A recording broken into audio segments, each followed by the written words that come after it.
هەموو مانگێک لە جیاتی چارەسەرکردنی گرفتی موچە ژیانی فەرمانبەران دەبێتە ژماردنی ڕۆژەکان بۆ هەواڵێکی دڵخۆشکەر.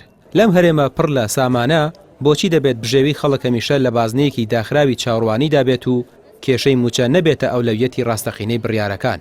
وەکو ئەم ئەندامەی ئەنجومەنی نوێنەرانی عێراق دەڵێت، ئەمەی دەکرێت یاریەکی زۆر ناشیرینە بەرامبەر بە خەڵکی کوردستان. یاریکی زۆر ناشیرینە کە ئەکرێ بەرامبەر بە خەڵکی کوردستان.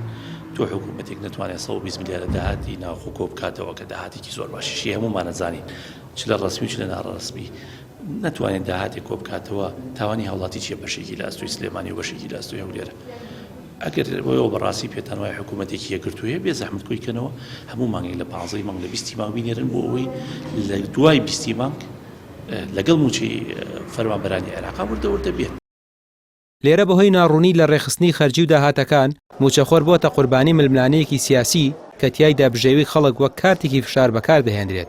ئەمەش کاریگەریەکی وێرانکەری لەسەر جوڵەی بازاڕ و سەقامگیری کۆمەڵایەتی دروست کردووە. بەگومان پێویستە ئەم پرسە ئەولەویەتێکی زیاتری پێ بدرێت بۆ با بڵێن ڕێخستنی یاخود جێبەجێکردنی ئەو پابەندی سەر هەرێمی کوردستان، بەڵام واقعی شێوەیەکەوە کە لەناو هەرێمی کوردستانە وێڕێ ئەم داهاتانەی کە ئەبێ بدرێتە حکوومەتی فێدراڵ خەرجەکانی بە ئیدامەدانی دامەدەزەکانی حکوومەتی هەرێمی کوردستانی ئەمەش ئەکێکی تری داراییە لەسەر حکوومەتی هەرێم. پرسیارەکان بێوەڵام ماونەتەوە.